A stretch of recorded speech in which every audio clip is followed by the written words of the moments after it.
Before we dive in, if stories that peel back the darkest corners of the human mind keep you hooked, make sure you hit subscribe, tap like, and drop a comment.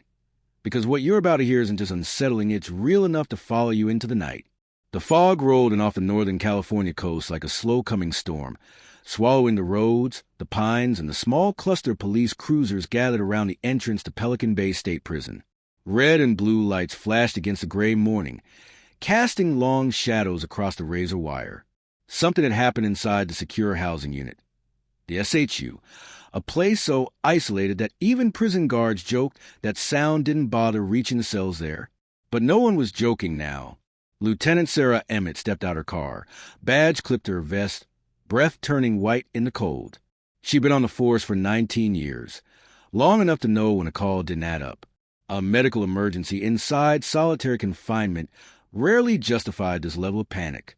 She adjusted her holster and walked toward the cluster of grim-faced officers waiting outside the reinforced steel access door.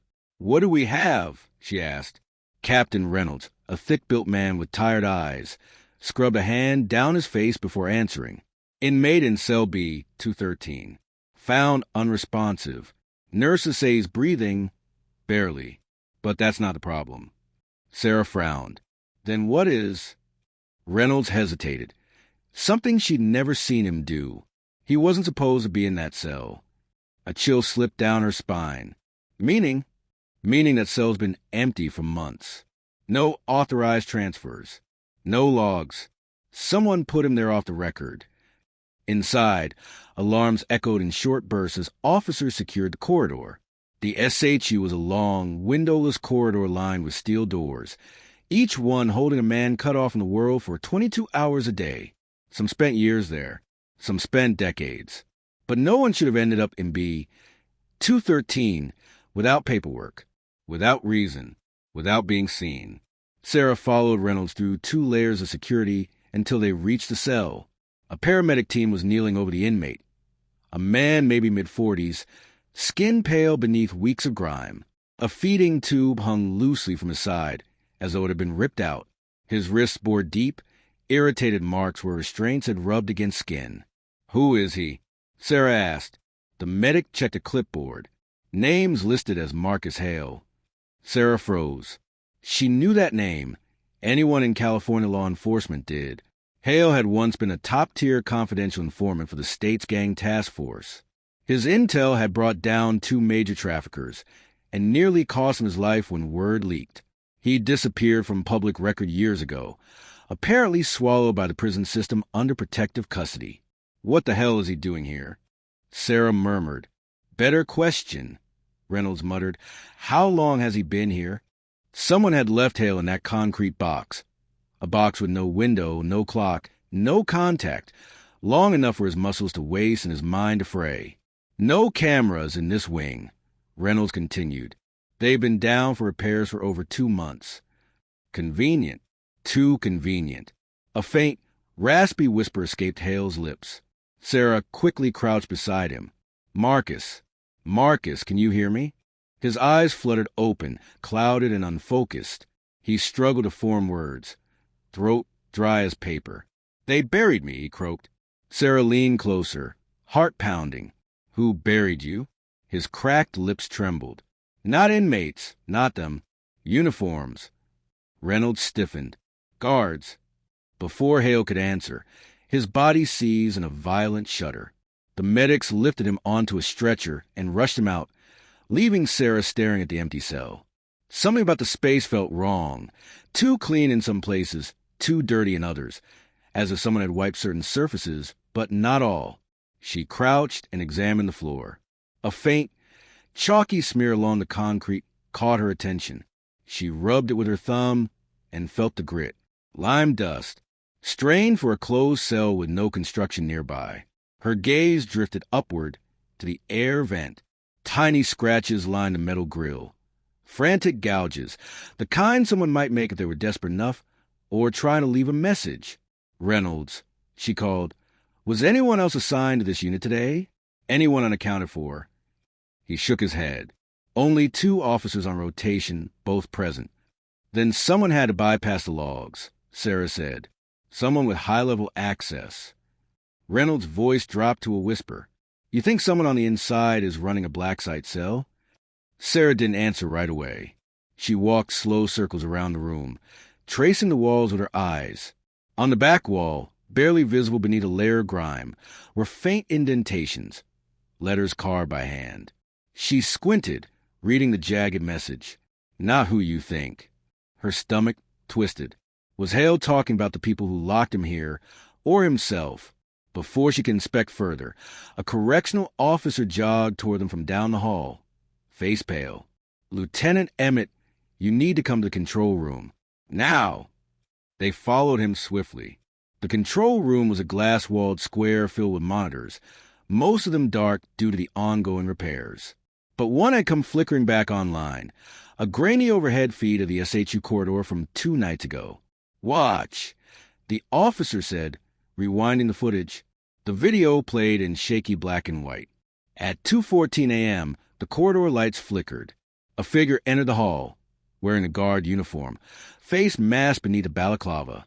The person moved with confidence, swiping an access card that opened cell B 213.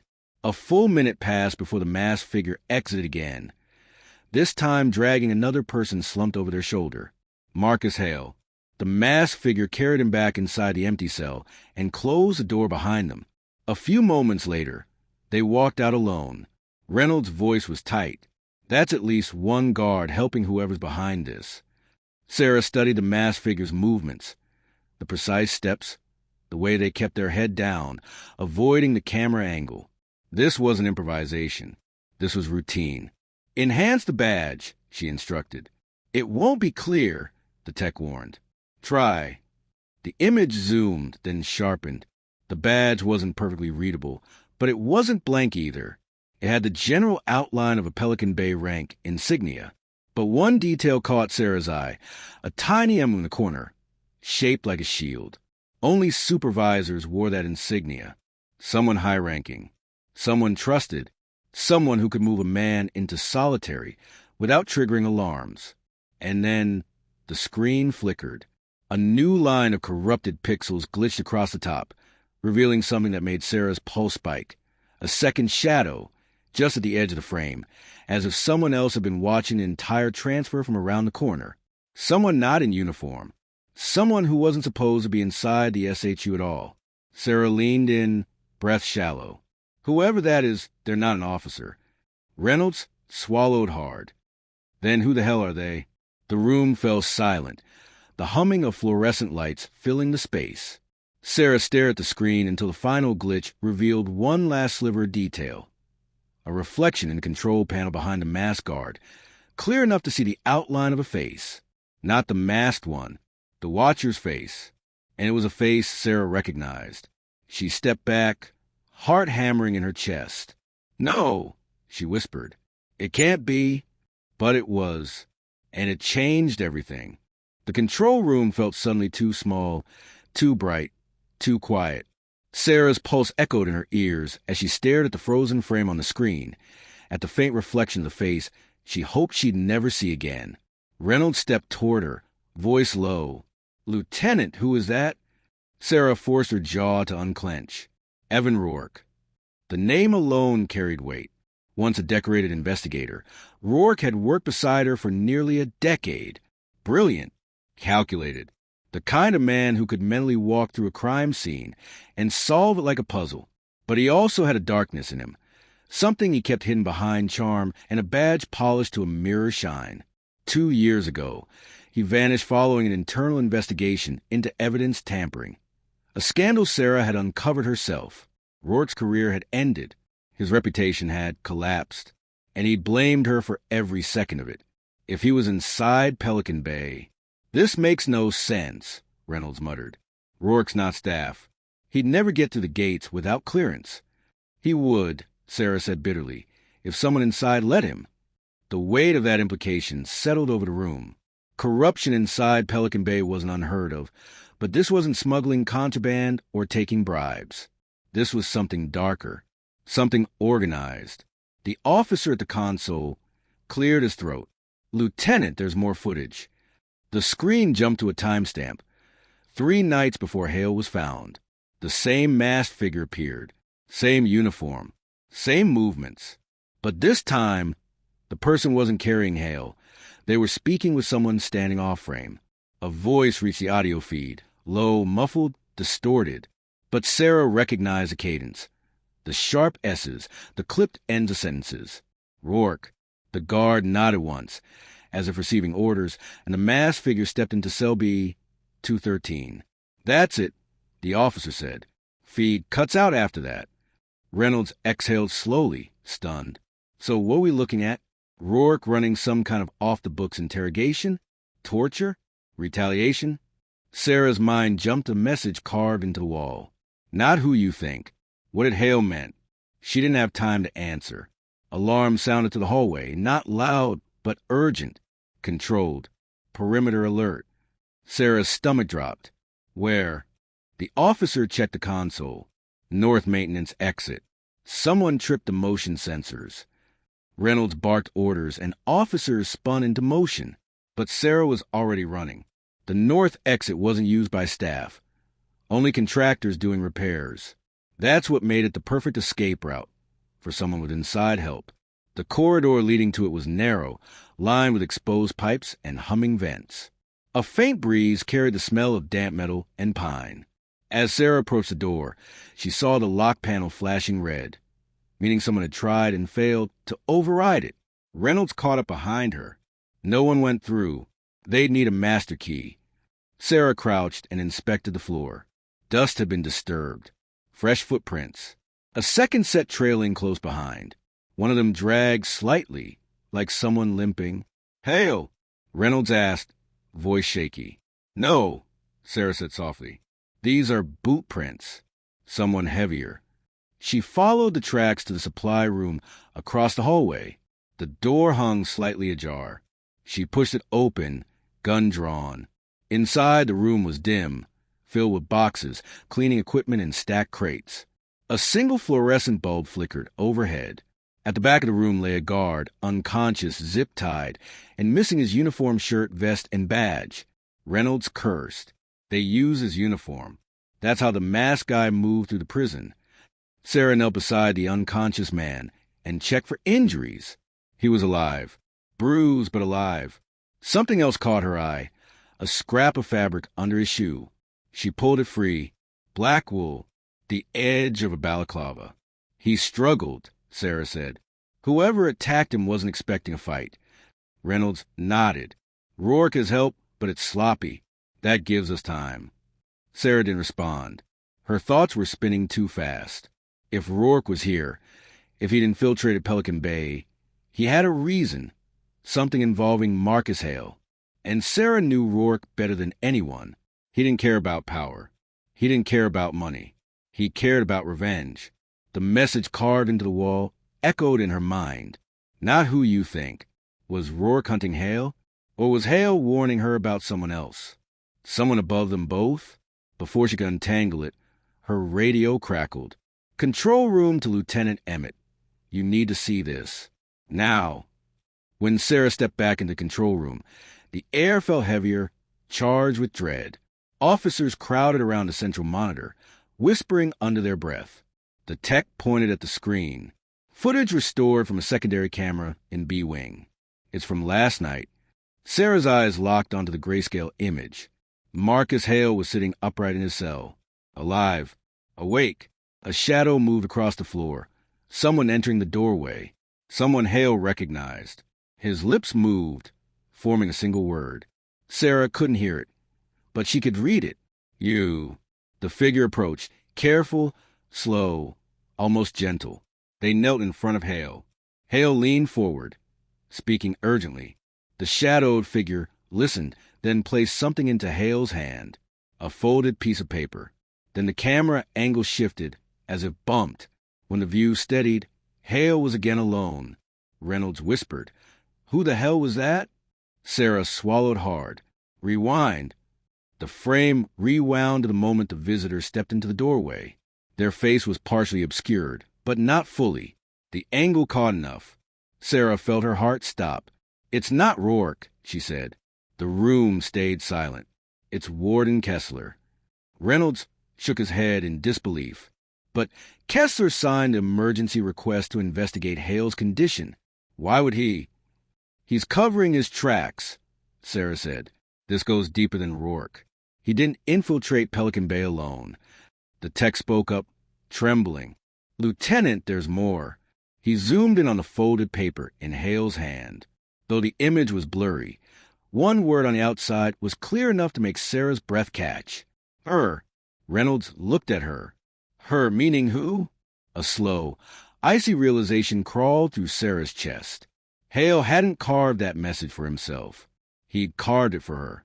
Not who you think. Her radio crackled again. But this time it wasn't the usual channel. It was an encrypted frequency, one she hadn't heard since the day Rourke disappeared. A familiar voice, smooth and cold, filled the room. Hello, Sarah. Miss me? Every muscle in her body tensed. Rourke chuckled. You're in deeper than you know. And by the time you figured out, Pelican Bay won't be the only burial ground. The transmission cut. The room went dead silent. Sarah stared at the monitor one last time. At the warden's face. At the message meant for her. At the corruption threading through the prison like rot beneath concrete. This wasn't a simple cover-up. It wasn't revenge. It wasn't accidental. It was a conspiracy. And it had already begun. The encrypted radio channel went dead, leaving only the faint hum of equipment in the control room. For a moment, no one moved. No one breathed. Rourke's voice seemed to linger in the air like smoke, poisonous, choking, impossible to ignore. Reynolds finally broke the silence. Lieutenant, what does he mean? By the time you figure out... Sarah didn't answer right away. She paced once, twice, mind unraveling the pieces Rourke had scattered like breadcrumbs. Warden Kessler, a secret cell, an off-the-record inmate, Rourke inside the prison without authorization, and Hale, the man buried alive in solitary, carving warnings into concrete. Someone wasn't who they were supposed to be. Someone had been playing both sides. Someone wanted Sarah inside Pelican Bay. For a reason. She stopped pacing. Pull up Kessler's access logs. The tech frantically typed, windows flickering across the screen. After a moment, he said, Lieutenant, you want to see this? Columns of timestamps filled the screen, the warden's digital footprint throughout the prison. Except almost all of them were duplicates. Perfect duplicates. Unnaturally consistent. These logs are fabricated, Sarah said quietly. Whoever altered them wanted Kessler to look clean. Reynolds' jaw tensed. So he's being framed? Maybe, Sarah replied. Or maybe he's part of it, and someone else is protecting him. Either way, this conspiracy didn't start with Hale. It didn't even start with Rourke. She stared at the screen again. The word carved into the concrete replayed in her mind. Not who you think. Someone's been buried in this prison system for a long time, she said. And now they're trying to dig themselves out. They descended deeper into the prison, past the SHU, past the administrative wing, down into the restricted maintenance tunnels few staff ever saw. Pipes clanked overhead. The air was stale and heavy, vibrating with the thunder of industrial fans. According to the logs, Kessler had accessed this area 6 times in the last month, but Sarah already knew the logs were worthless. They had to follow instinct, not data. As they approached a junction where the tunnel split 2 ways, Sarah spotted it, a fresh scrape in the dust, like someone had dragged something heavy. This way, she said. Reynolds followed without hesitation. Their footsteps echoed off the concrete as they moved deeper. The further they went, the more the prison above seemed to fade, until all that remained was a metallic rhythm of machinery and their own steady breaths. Then they heard it, a faint tapping, steady, purposeful, like someone trying to signal through thick walls. Sarah froze, head tilted. Hear that? Reynolds lifted his flashlight. Sounds like Morse code. Sarah listened again. The pattern was subtle, but deliberate. Taps spaced evenly. Repeated. SOS, she whispered.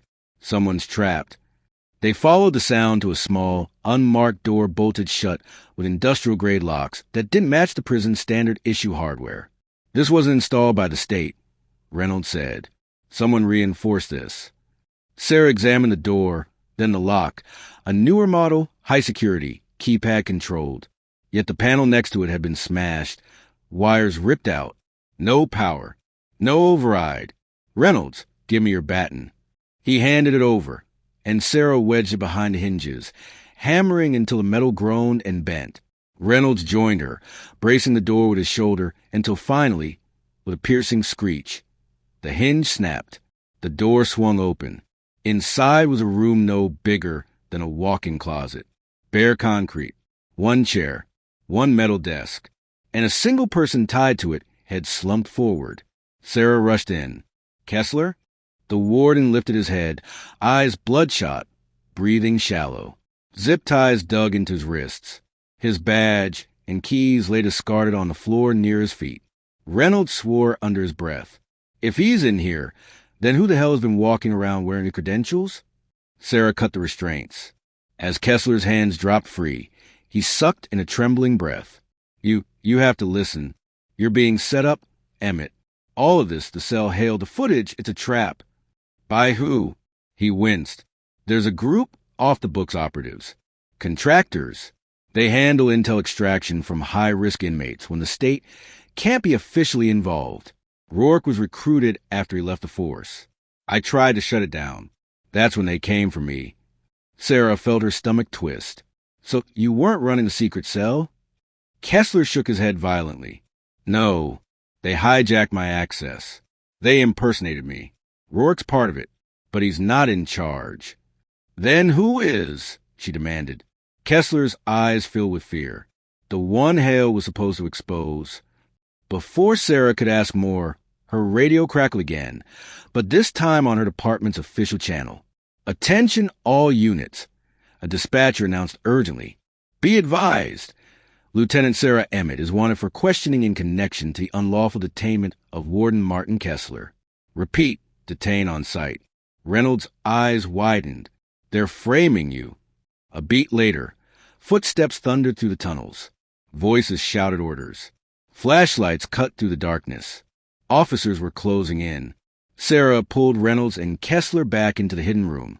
They'll arrest us if we stay here. Reynolds nodded grimly. Then we don't stay here. Kessler grabbed her arm, voice desperate. If you want answers, you have to find Hale. He's the only one who knows the truth. They moved him 20 minutes ago. He's not in the infirmary anymore. Where is he? Kessler swallowed hard. They're transporting him. Tonight. Off-site. Why? Unless Hale was a final loose end. Sarah's chest tightened. We need to reach the transport bay. Now! The transport dock was on the far side of the prison, a gated yard where armored vans waited under floodlights. Sarah, Reynolds, and Kessler emerged from the maintenance tunnels into the cold night air just as two officers loaded a stretcher into the back of a van. Hale, strapped down, eyes open but dazed. Standing beside him was a man in full tactical gear, masked, gloved, authoritative. But when he glanced up at the guard tower, the light caught his face just long enough. Rourke. Sarah's breath hitched. Rourke spoke quietly to another guard, who nodded and walked toward the driver's seat. No hesitation. No suspicion. Everything was choreographed. This wasn't extraction. It was a disposal. Sarah stepped out from behind the wall. Rourke. He turned, and even from across the yard she saw the twisted smile he never let anyone see while he wore the badge. Right on time, he called back. Officers began shouting, weapons drawn, flashlights sweeping. Reynolds pulled his firearm. Sarah, we're outnumbered. Rourke tapped the side of the van. It's over.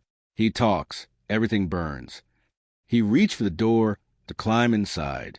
Sarah's voice cut through the chaos. Rourke, look at me. He paused. You're not the one pulling the strings, she said. You're being used just like Hale. Rourke laughed. You always underestimated me. No, she said. I just know a puppet when I see one. For the first time, Rourke's smile faltered. Just enough. Kessler seized a moment, shouting, The real handler, the one Hale was exposing, he's here tonight. Rourke, you know he never lets his operatives walk away. Rourke turned sharply, scanning the yard, suddenly unsure. And that was when Hale, barely conscious, lifted his head and whispered a single word that carried to the cold night air like a blade. "Behind you!" Rourke froze. Sarah spun, just as a figure in an officer's uniform stepped out from the shadows behind Rourke, gun raised. Not at Sarah. At him. Rourke saw the reflection in the van's window. He turned too late. A shot cracked through the air. Rourke collapsed to the pavement, weapons skidding from his hand. Officers swarmed, shouting, panicked. But Sarah wasn't looking at them. She was looking at the shooter, the man stepping quietly backward into the dark, disappearing behind the transport truck before anyone could grab him. The brief glint of his badge told her everything. He outranked everyone here. Every guard. Every officer. Even Kessler. Reynolds whispered, voice hollow. "Who was that?" Sarah stared into the darkness where the man vanished. "I don't know," she said. But he just silenced the only person who could name him. Behind them, Hale stretched a rock slightly in the wind. His eyes were wide open now, terrified. He whispered one last phrase before he slipped into unconsciousness. "Check the files." Sarah leaned closer. "What files?" His answer was faint but unmistakable. "Your files." The words hit her like a punch. Her files. This had never been about Hale. Never been about Rourke.